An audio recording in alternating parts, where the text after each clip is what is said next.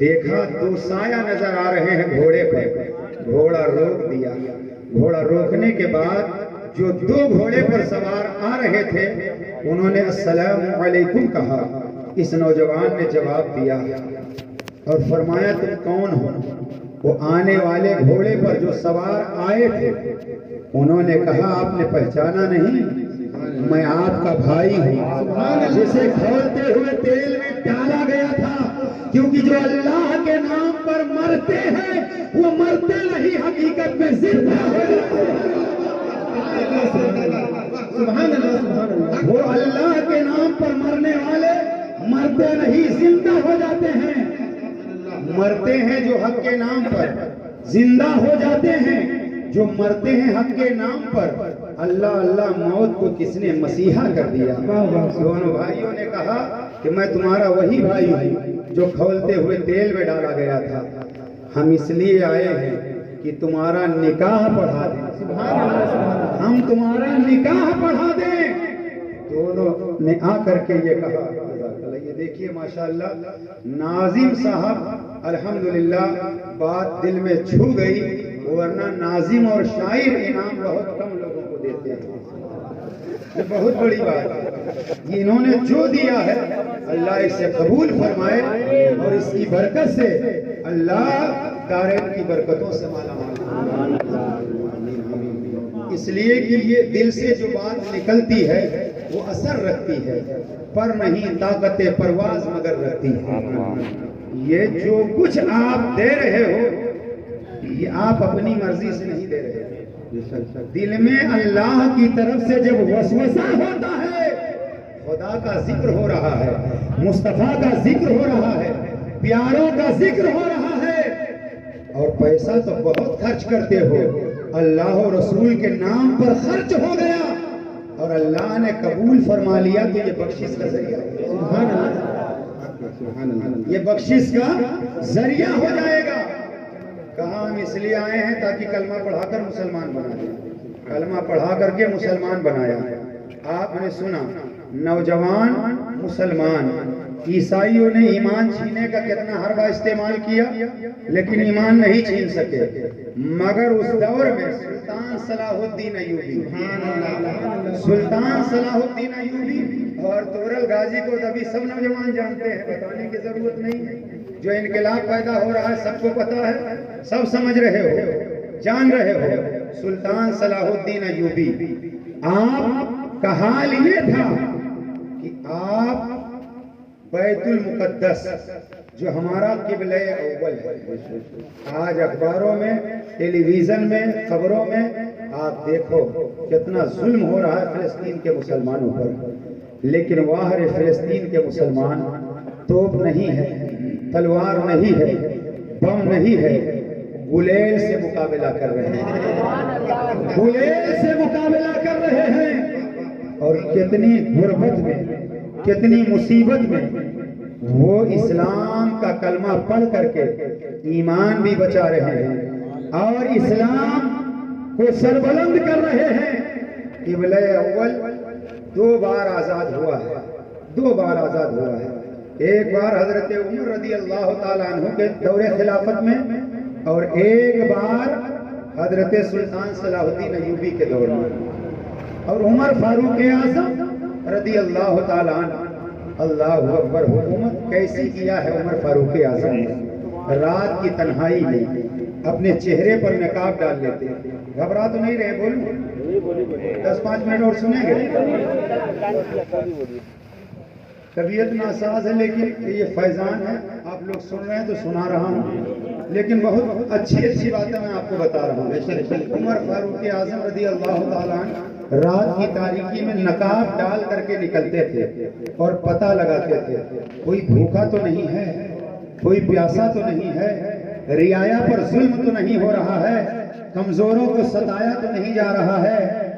آج دیواروں پر بیٹیاں بچاؤ بیٹیاں پڑھاؤ نعرہ لگانے والے بہت سارے لوگ ہیں، مگر اس دور میں سب سے زیادہ اگر بیٹیوں کی، عورتوں کی عزت پر حملہ ہو رہا ہے، شاید ہی کسی دور میں اس طرح سے لوگوں نے حملہ کیا ہو۔ بسوں میں عورتوں کی عزت محفوظ نہیں، کالجوں میں عورتوں کی عزت محفوظ نہیں، اسٹیشنوں پر عزت محفوظ نہیں، گلی کوچوں میں عزت محفوظ نہیں۔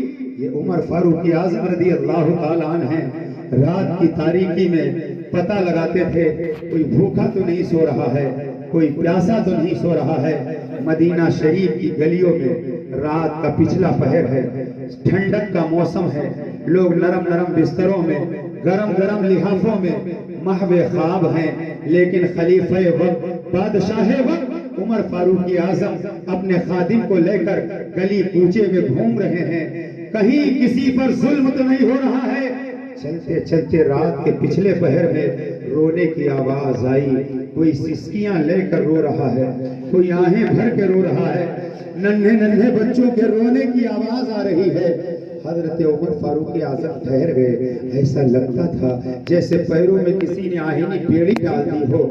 ٹھہر گئے، خادم سے فرمایا سامنے والے مکان سے رونے کی آواز آ رہی ہے، دروازے پر دستک دو، رونے کی وجہ کیا ہے؟ خادم نے رات کے پچھلے پہر دروازے پر دستک دیا، آواز آئی کون؟ جواب ملا، اے خاتون بچے کیوں رو رہے ہیں؟ اندر سے جواب ملا، آپ کون ہیں میرے گھر کا جائزہ لینے والے؟ جواب ملا، بچے کیوں رو رہے ہیں؟ تو اندر سے خاتون نے روتے ہوئے جواب دیا، 4 دن ہو گیا ہے میرے بچے فاقے سے ہیں، ایک لقمہ کھانے کو میسر نہیں ہوا ہے، میں نے پانی چولہے پر ہنڈیاں میں رکھ کر کے گرم کر کے آج 4تھی رات ہے، بچوں کو تسلی دے رہی ہوں، کھانا تیار ہوگا کھلا دوں گی۔ اسی طرح بچے روتے روتے سو جاتے ہیں۔ اتنا جب سنا حضرت عمر ٹھہر گئے، آنکھوں میں آنسو آ گئے، آپ پلٹ کر کے واپس چلے، بیت المال پہنچے جہاں سرکاری خزانہ تھا۔ خادم سے فرمایا آٹے کی بوری میری پیٹھ پر لدوا دو۔ خادم نے کہا میرے ہوتے ہوئے آپ یہ کام انجام نہ دیں۔ عمر نے کہا میری حکومت میں کوئی بھوکا مر گیا، کوئی پیاسا مر گیا، اگر میری حکومت میں کوئی جانور بھوکا مر گیا جواب عمر کو دینا پڑے گا۔ اے خادم آج تو میرا بوجھ اٹھا لے گا، قیامت میں میرا بوجھ کون اٹھائے گا؟ یہ آٹے کی بوری میری پیٹھ پر لدوا دو۔ خادم نے پیٹھ پر لدوا دیا۔ حضرت عمر بادشاہ وقت ہیں، خلیفہ ہیں، بوری لے کر آئے، پھر وہیں پہنچے جہاں سے رونے کی آواز آ رہی تھی۔ دستک دیا، خاتون میں مدد کرنا چاہتا ہوں۔ آواز آئی ادب کے ساتھ آنا چاہتے ہو تو آ جاؤ۔ حضرت عمر فاروق اعظم نقاب ٹلا ہوا ہے، اندر تشریف لے گئے، پانی لیا، آٹا اپنے ہاتھ سے گوندھ کر کے چولہے میں روٹیاں تیار کی۔ تیار کرنے کے بعد ننھے ننھے بچوں کو اپنے ہاتھوں سے روٹیاں کھلائی۔ قسم خدا کی جو بچے روتے روتے اشکبار تھے ان کی لالی روٹی کھاتی ہی ہریالی میں تبدیل ہو گئی۔ جب بچے روٹیاں کھا چکے تو بچے مسکرانے لگے، ماں کی ممتا بھی اجاگر ہو گئی۔ ماں نے ہاتھوں کو اٹھا دیا، یا اللہ عمر کی جگہ پر اس نقاب پوش کو خلیفہ بنا دے، عمر کی جگہ پر نقاب پوش کو خلیفہ بنا دے۔ حضرت عمر نے کہا خاتون ایسی دعا کیوں کر رہی ہو؟ اسے معلوم نہیں تھا کہ حضرت عمر یہی ہے، اسے پتہ نہیں تھا کہ خلیفہ وقت یہی ہے۔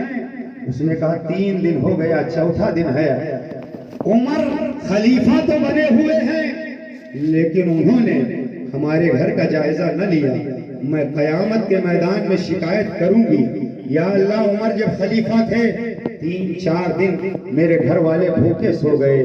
اتنا جب کہا تو عمر نے کہا اے خاتون معاف کر دو، ہو سکتا ہے عمر کو اطلاع نہ پہنچی ہو، عمر کو معلوم نہ ہوا ہو، ابھی تک اس کو پتا نہیں کہ حضرت عمر یہی ہیں۔ اس نے کہا نوجوان تو نے بڑی خدمت کی ہے، تیرے کہنے سے میں عمر کو معاف کر رہا ہوں۔ جب کہا عمر کو معاف کر دیا، چہرے سے نقاب الٹ گیا۔ سامنے حضرت عمر کھڑے ہوئے ہیں۔ میں سوچنے لگا ہے حضرت عمر حکومت کا دستور آپ نے کس کتاب میں پڑھا، حکومت کا طریقہ کہاں سے سیکھا؟ تو حضرت عمر کی روحانیت نے جواب دیا سنو، میں نے حکومت کا دستور، حکومت کا آئین، حکومت کا قانون